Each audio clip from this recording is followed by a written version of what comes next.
When you ask someone to name a Lionhead Studios game, they will undoubtedly say Fable, because Fable is the most famous series that the studio has ever made. The most prolific, the one that had the most sales, the one that was marketed the most, and the one that killed it. Few people will actually mention a game called The Movies, which was developed by Lionhead in the year 2005.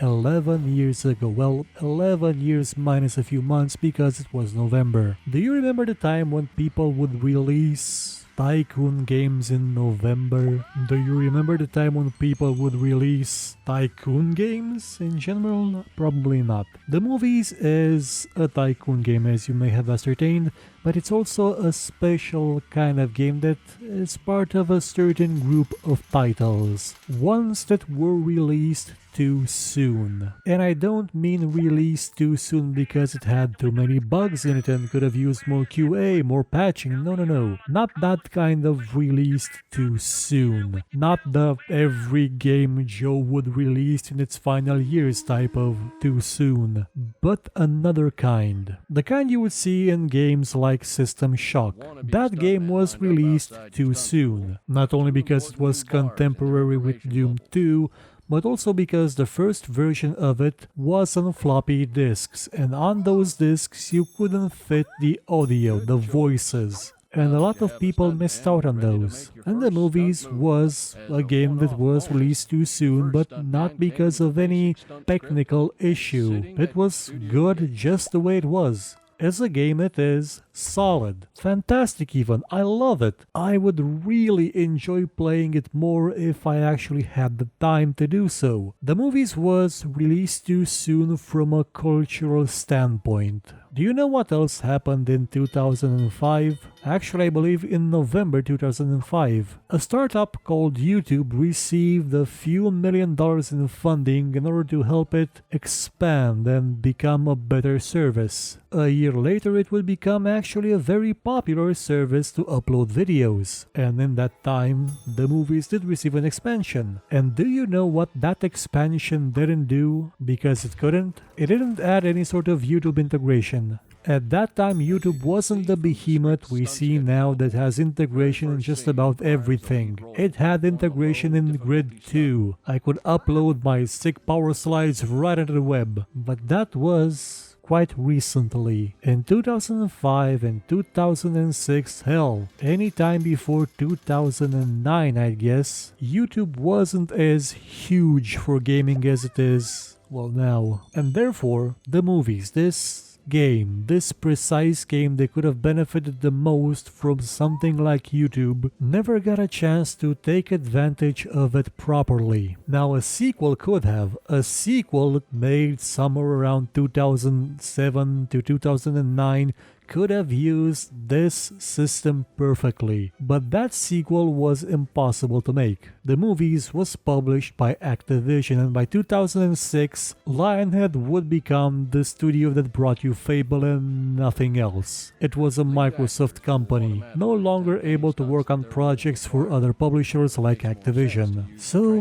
what was The Movies? As I've said, it was a tycoon, but it was a very different one. It was one that let you create your own movies. It had an editor that let you create your own scenes with your own camera angles. Well, in the expansion you could do that with canned animation, with whatever props you wanted, with different outcomes to different scenes. You could chain them all together and make a movie. You could even add your own dialogue, your own audio, your own filters. It had stunts in the expansions. It had different sets. It had different lighting conditions. It had special effects.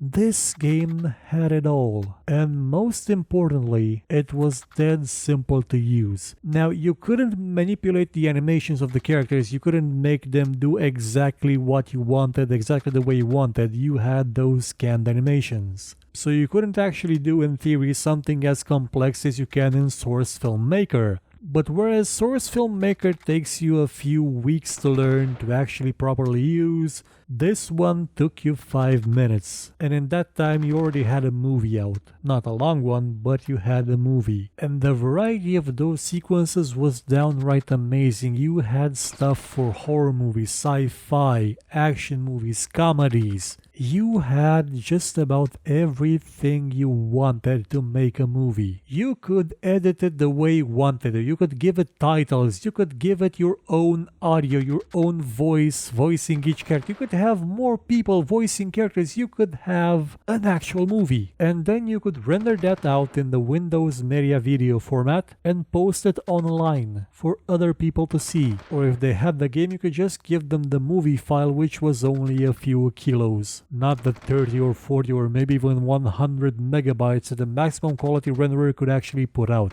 In 2005, 100 megabytes to upload would have been a nightmare. Now, well, for me, now 100 megabytes is, well, it's uploaded by the time I finish the sentence. That component of creating a movie was what made the movies absolutely unique. And yet, the rest of it was still a fine game. As a tycoon, as a management game, I would say it is on par with some of the best of them like Roller Coaster Tycoon. And you didn't just have to balance the finances of a movie studio.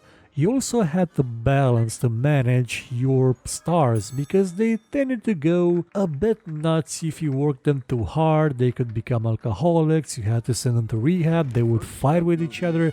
They would behave like The Sims would. And that created a very interesting dynamic, where you would have to cater to your stars, and at the same time try and not let them boss you around, because you are still the head of the studio, and those people belonged to you. Now this may sound like slavery, but this game is one of those historical games that I love so much. Because you started out in the era of the mute films, you did start out in the era where owning actors was an actual thing. Where if you were part of a studio, you were part of that studio. It was your life's blood. The only way you would get out of it is either by someone firing you because they didn't like you and didn't hate you enough to have you killed, or because you died. Contracts were ironclad back then. Escaping them was not something people did lightly. And being a historical game, starting out in the era of the silent films,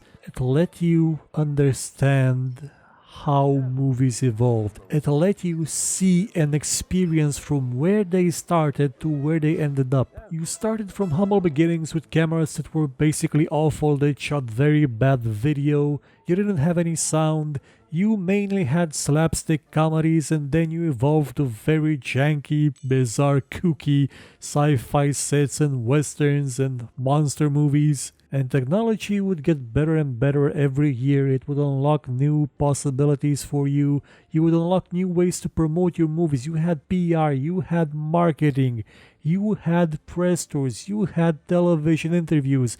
You had it all at your disposal. Well, yes, you could start with everything unlocked if you didn't want to go through the whole passage of time thing, but if you did, how shall I put this?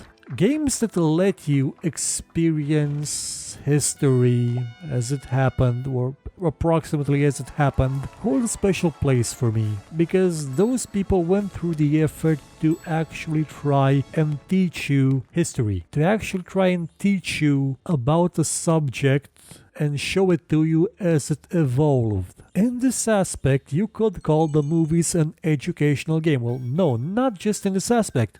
Making the movie, understanding how to edit a movie in this game can actually be good training for when you decide to become a video editor, because they're mostly the same tools. There's cut, paste, fade in, fade out, mess around with other settings. Well, no, it won't teach you the shortcuts, the exact process, because that's different for every software, but it does teach you the flow of a scene. It does teach you to try and build something that's natural, something that works. And how can you not appreciate a game for trying to do that? For trying to teach you both the history of movies and how to actually make one. This is, I would say, quite rare, because what other games can actually teach you a skill that you can use in the real world that relates to its subject? Honestly, off the top of my head, I can only think of one, and that would be Colobot, which was a programming game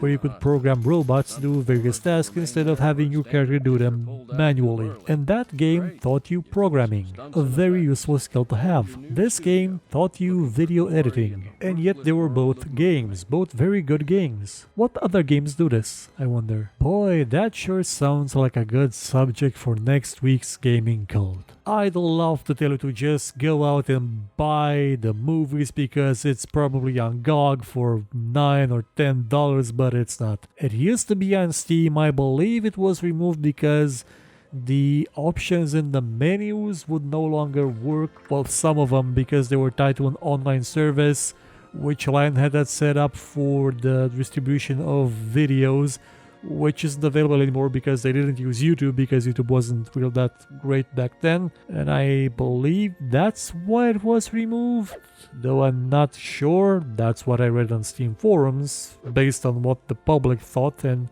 it would probably be very wrong actually. It may actually have to do with the license of it.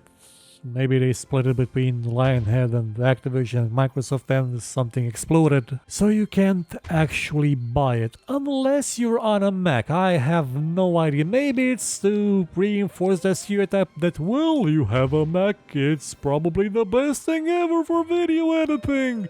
It's not. But for some insane reason, Gamersgate sells this for the Mac at 15 euros, well 16 euros actually, but not for Windows.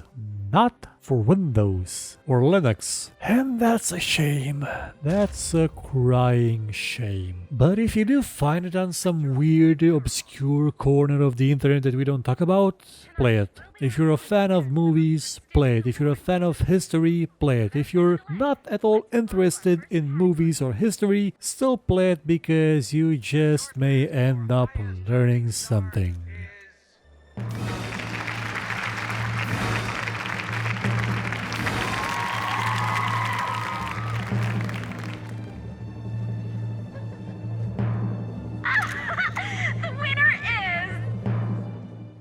If you enjoyed this show, hit the like button, subscribe, and share it with your friends. Or, if you thought it was horrible, then share it with your enemies and make them suffer. We shall be your weapon of vengeance. But if you liked what you saw, you could, I don't know, maybe donate, because basically YouTube is horrible at revenue, by using the link in the description, or just buy my book. It's a fantasy book about, well, a lot of stuff. I guarantee it won't suck, and if it does suck, you can find me here and complain about it.